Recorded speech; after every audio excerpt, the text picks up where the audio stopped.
In this video, we're going to continue to look at the digestive system, and in particular, we're going to look at the digestive enzymes, which is what we need in order to break down the food that we eat.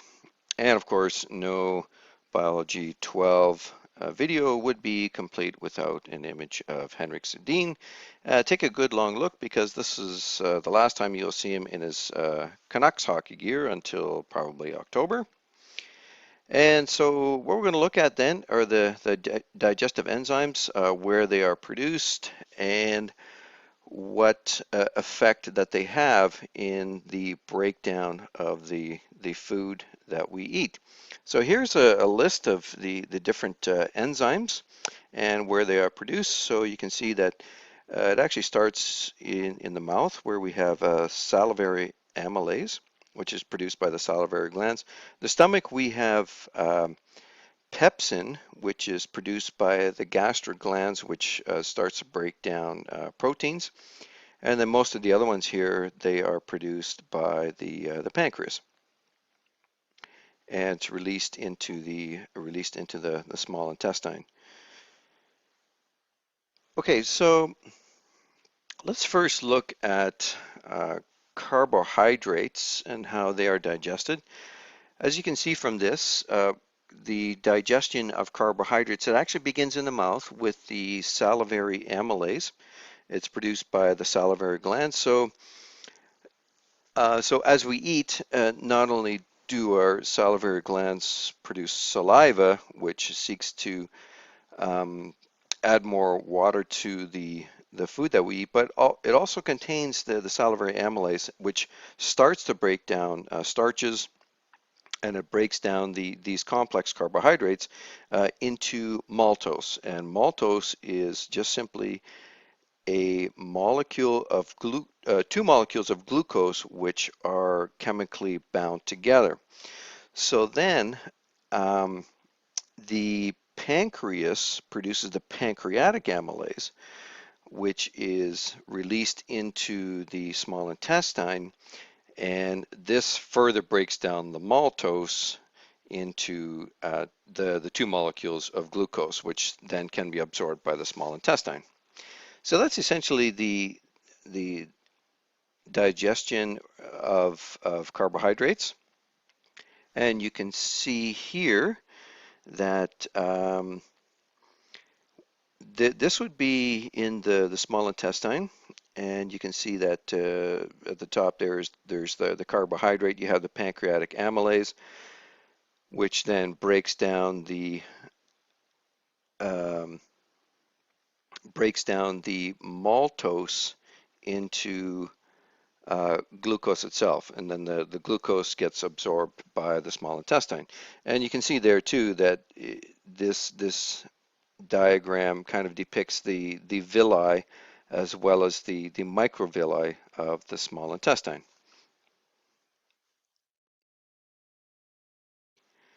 Then we have other disaccharides such as lactose. They have their own enzymes that digest them in the small intestine. And so lactase is an enzyme that digests lactose. This is the sugar found in milk.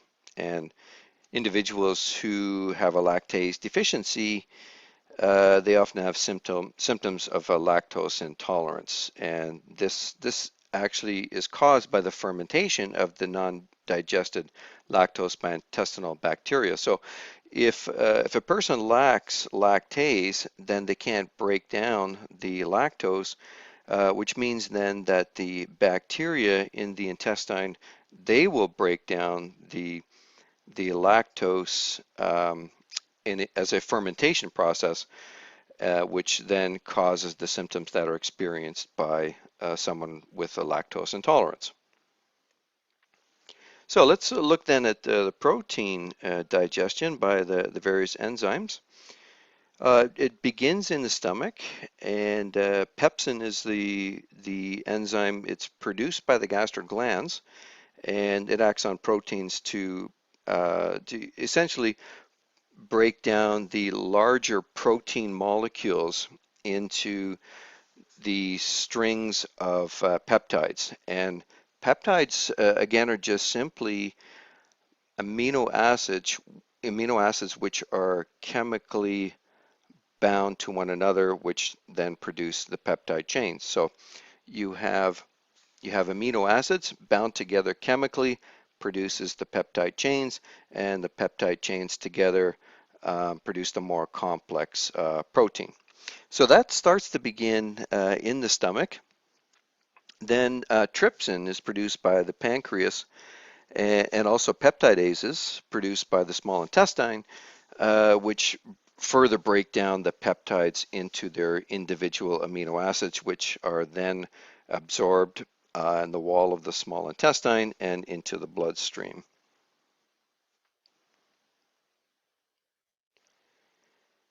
And you can see the depiction of it here.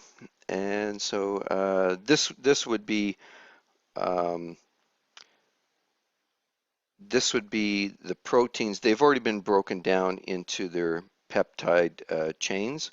So this would be in the small intestine. Pepsin has already done its thing on them. It's broken down the large protein molecules into the peptide chains.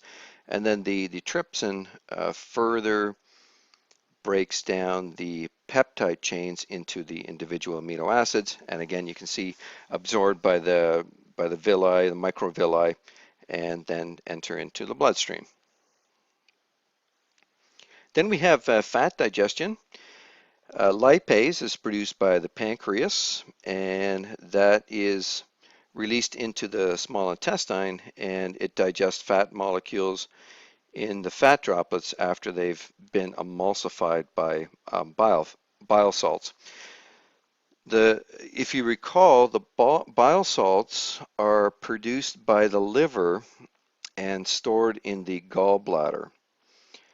And so when food that has fat content is taken in, then um, the gallbladder releases the bile salts into the small intestine, which allows the large fat droplets to be broken down into smaller fat droplets. It actually works kind of like a detergent if you think about, for example, like dish soap. When there's oils and things on dishes, and you try to clean them, that's what the detergents actually do, or the dish soap does. Is it takes the larger fat drops and breaks them down into much smaller ones, which and that's a process which is referred to as emulsifying fat, which means that you can sort of dissolve it into water, which then allows the other enzymes to work on the fat molecules themselves. So then the bile salts start that process, which allows then the lipase to work on the tiny little fat droplets, which breaks them down into glycerol plus the free fatty acids, which then enter the cells of the villi, and then they're actually rejoined, repackaged as lipoprotein droplets before entering the lacteals. So the fat is a little bit more complex, and largely just simply because it's not dissolvable in water. So we need, as this slide depicts here, we need the bile salts first to emulsify the fat droplets into very small ones. The lipase then acts on the fat molecules themselves, breaks them down into monoglycerides and free fatty acids, which then are taken up by the chylomicrons of the small intestine cells, and then they're released into the lymphatic capillaries, and then eventually into the bloodstream.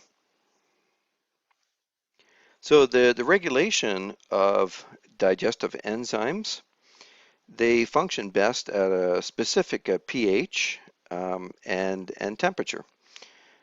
However, the digestive system, being that it's inside our bodies, it's maintained at a constant temperature of 37 degrees Celsius. So that means then that really enzyme activity is largely controlled by the pH. The pH in the mouth is pretty neutral. It's pretty much close to 7. However, in the stomach, because of the release of hydrochloric acid in the stomach, it's very low pH, about 1 or 2. However, it then increases to around 7.4, 7.8 when sodium bicarbonate in pancreatic juice is released from the pancreas. So the increase in the pH, it occurs after chyme enters the duodenum. If you recall, chyme just refers to the contents of the stomach, which then gets released into the duodenum. And then it allows different digestive enzymes to be active depending on their pH. So that is a very brief synopsis of the different digestive enzymes, and that will conclude our study of them at this point.